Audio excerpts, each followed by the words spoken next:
In order to talk about the Nebraska football program, you need to go to the greats, and we got a great one today. You are Locked On Huskers, your daily podcast on the Nebraska Cornhuskers, part of the Locked On Podcast Network, your team every day.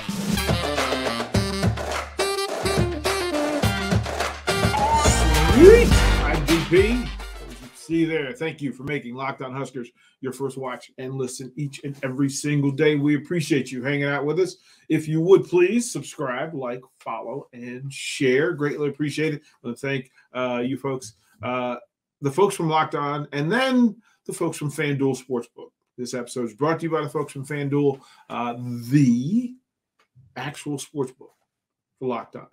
FanDuel.com/lockedon. Make every moment more. What we're trying to do today is to take you back in time to a time of greatness, a time where things were elevated.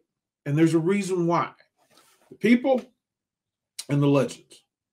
Today, we can bring you somebody who can take us back in time and tell us what was right about Nebraska football. So let me bring him in. Let's bring in the man they call AD, Aaron Davis.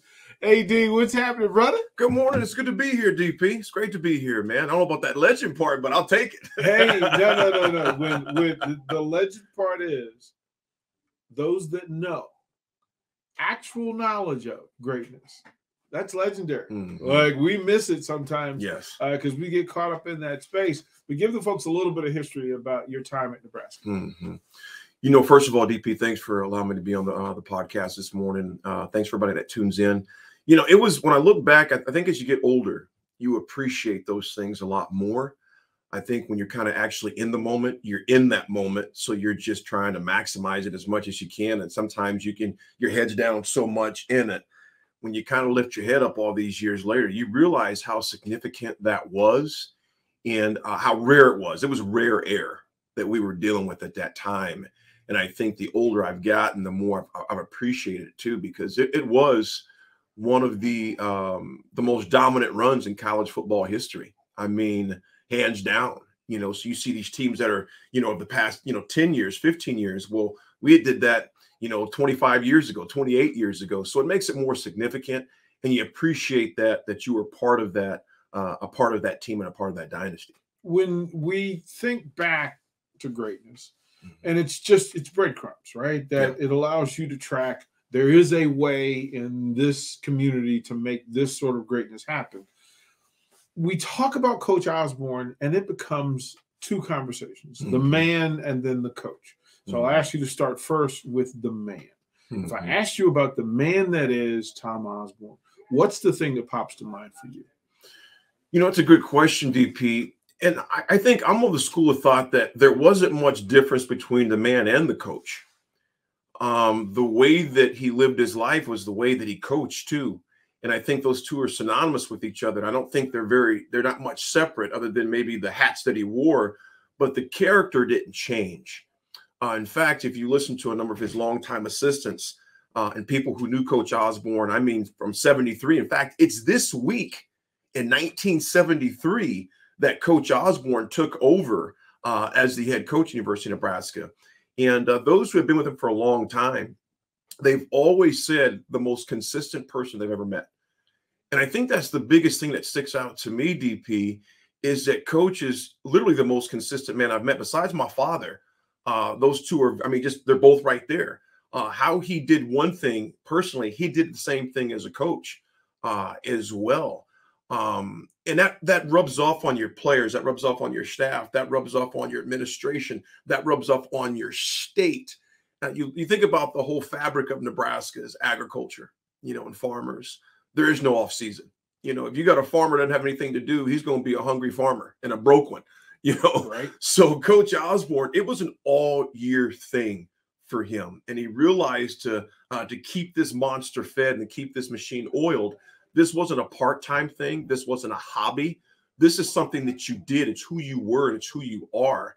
And so that's the thing that sticks out the most to me out of many things: the consistency, how we played, how we practiced, how we ate, how we trained in the classroom, outside the classroom. And of course, it wasn't without hiccups. But it wasn't because of lack of direction and discipline and consistency. that's a constant for all the former Huskers that we've talked to.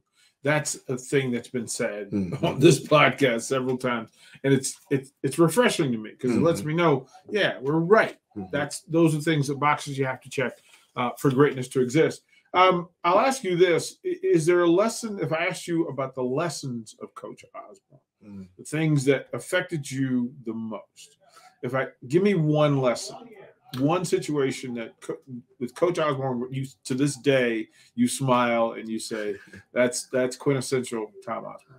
You know, there's a lot of things I could say. One of the things that sticks out the most, though, this was him off the field, if you would. He was always fair with us. He was always fair. You could have something happen off the field, and everybody could be, got all the screaming from the outside. He would sit you down one-on-one and say, what happened? He would always give you a chance to have a voice. So it wasn't ever it was never coming in just screaming and yelling. He would sit down, and the way that he carried himself on the sideline, again, there's that consistency, his demeanor. He was the same way when he met with you one-on-one. What's your side of the story? Coach Osborne, that is one thing you'd be hard-pressed to find someone to say that Coach wasn't fair with them. Even if they didn't like the end result, right, they could never say that he wasn't fair with them. He always allowed you to explain your side of the story, whether it was something off the field, in the classroom, on the field during practice, during a game. He always said, well, what did you see out there? Now, what you thought you may have saw out there, the eye in the sky don't lie, so he's going to say you may have thought you saw this. Right. But AD, here's exactly what happened, though. So he would show you, but he would never, he would always allow you to explain your side of the story. He was always fair, and I think, again, that goes with what I said earlier. And a lot of those, my teammates and those who came before me, who came after me, would say he was consistent. So he was always fair with you. That's a great place. We'll put a pin there. I do want to thank you folks again for making Locked On Huskers your first watch and listen each day. Your second watch and listen should be Locked On College Basketball. Isaac Shade and Andy Patton bring you the best coaches, the sharpest players, and all this conversation of all things on and off the floor, getting you prepared for March Madness. So Locked On College Basketball, you can find it on YouTube or however you consume your podcast. We'll be right back. More with AD here on Locked On Huskers.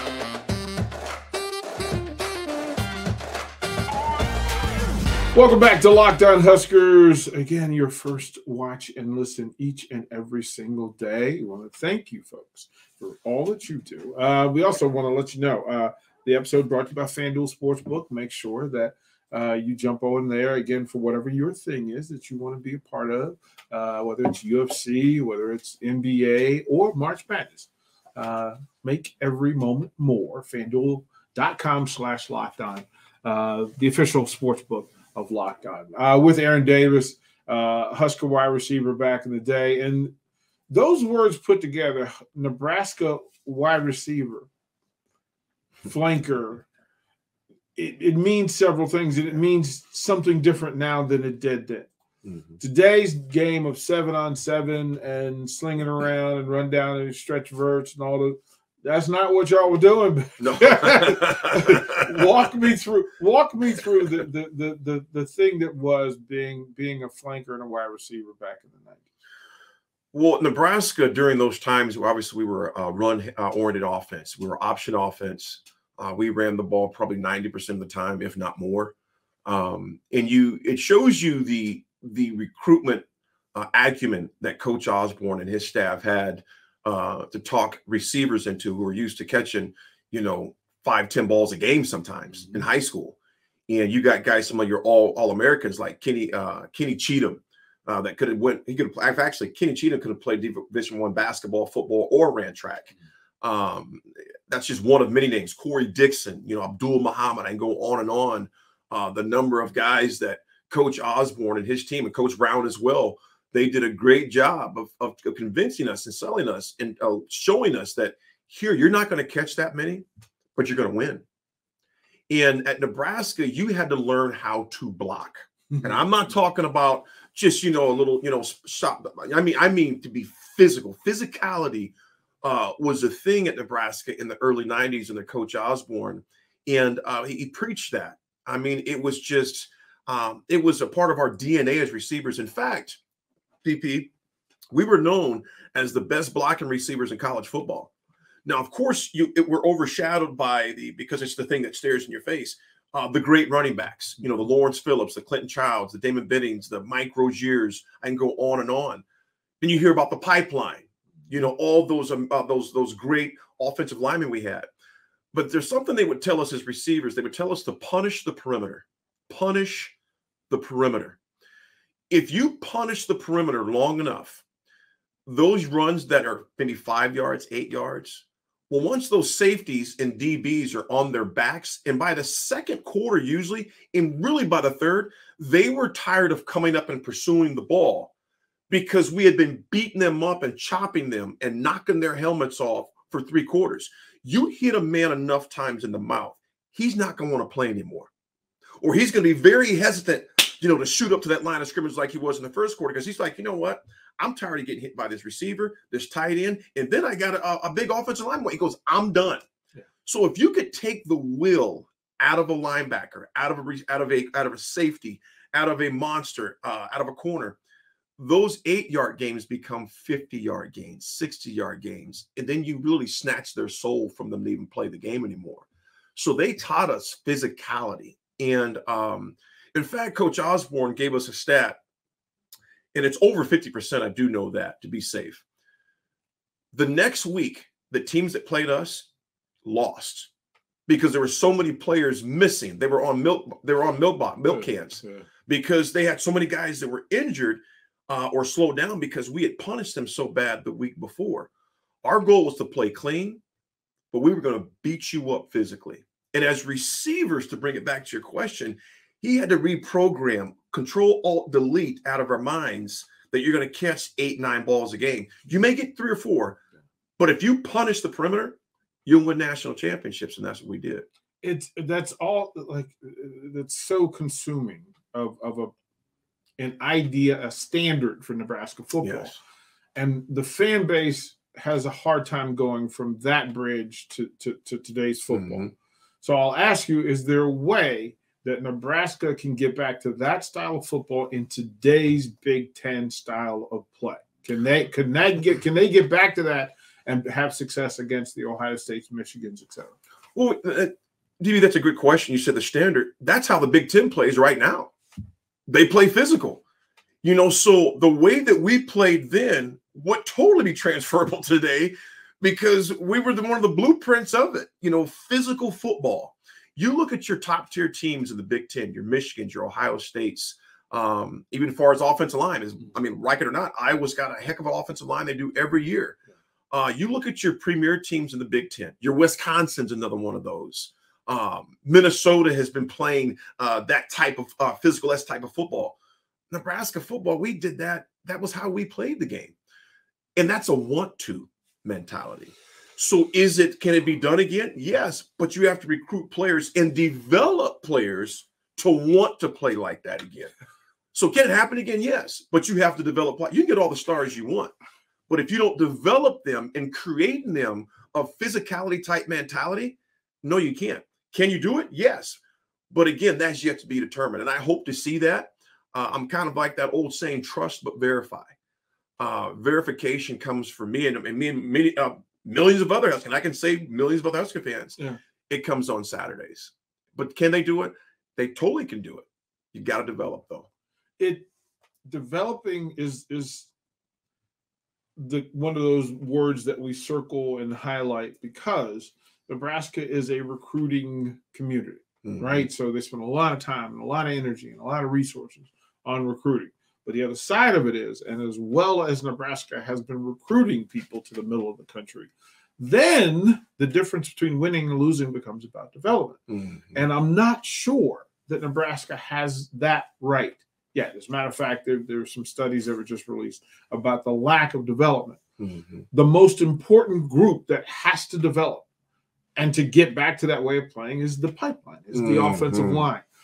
Is there, because that's been a 500-mile radius thing, that they're looking for people within 500 miles to come in and play offensive line for them.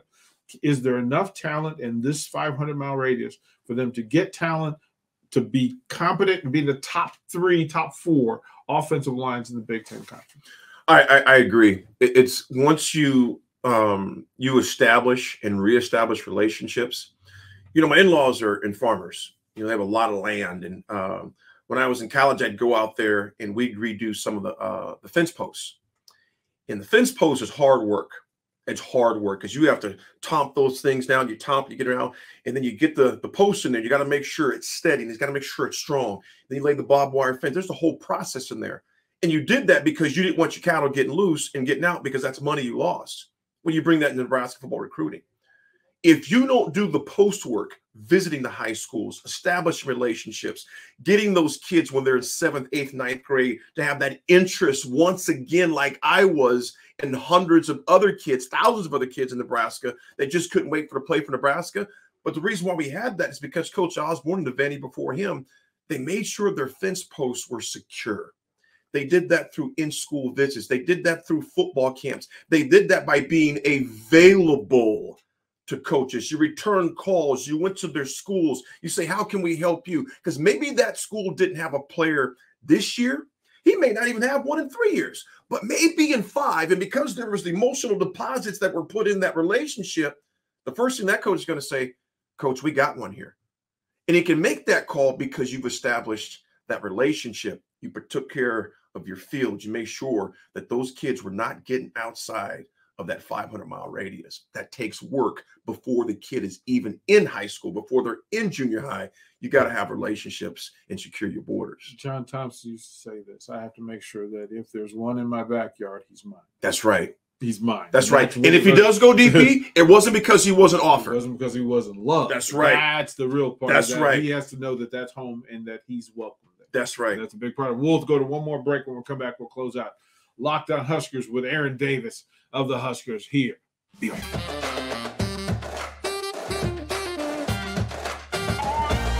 Thank you again for making Locked On Huskers your first watch and listen each and every single day. I want to thank the man over there, AD, for coming in and spreading knowledge and dropping wisdom and showing love, because there's a passion for Husker football. And the folks who are watching this, you understand AD cares about this program. He cares about this community. And that's the part that gets missed often, is that this football program is the straw that stirs the drink in this community, and you need to have it at the level that it needs to be. AD, I'll ask you in closing, can Matt Rule turn this thing around? What is your expectation, and what are your hopes for the standard of Nebraska football? You know, can and want for me are two different things. I want him to very badly. You know, the can is yet to be determined. You know, again, I'll go back to that saying, trust but verify. You know, you look at a person's body of work, you look at Temple, you look at Baylor.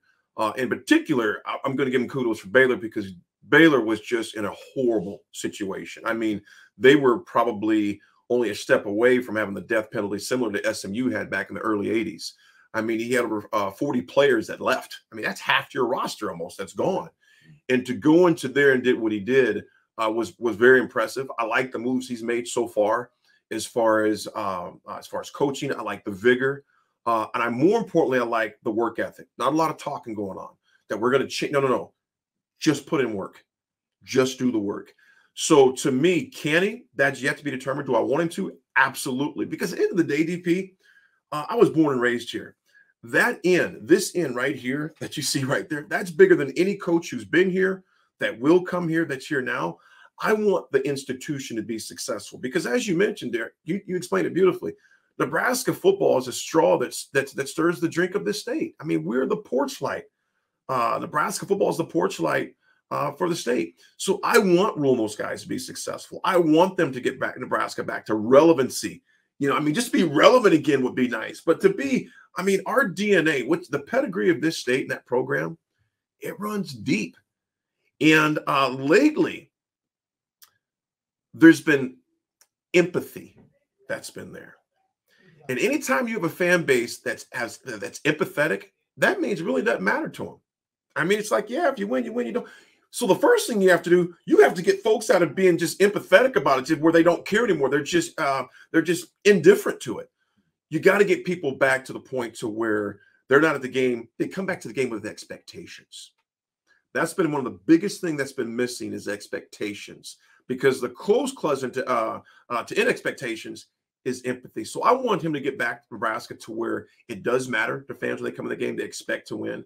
And more importantly, they expect to see a team that plays hard for 4 quarters and fundamentally sound for 4 quarters. So can he? That's yet to be determined. Do I want that? Absolutely. And I probably echo the sentiments of everybody in the state. AD, that's good stuff. Thank you, brother. Greatly appreciate it. It's also funny that VJ was on an episode and he talked about that he never lost a game at Memorial State. That's that's the standard. Every player, every coach, every executive and administrator should want. Yeah. That, you know what? The expectation is you handle your business. That's right. Because we've done the work. We've got all the resources. We've done the work. Mm-hmm. But that's the forward eye. That's what we're looking for going forward. Again, thank you, folks, for making Locked On Huskers your first watch and listen each and every day. Make your second Locked On College Basketball. Isaac Shade and Andy Patton will bring to you all these conversations that will take you to some of the players, some of the coaches that you know. You can find that information. You can find that podcast right there on YouTube or however you consume your podcast each and every day. We'll close this episode with the 3 words that we love so much. AD, go with me. Go Big Red!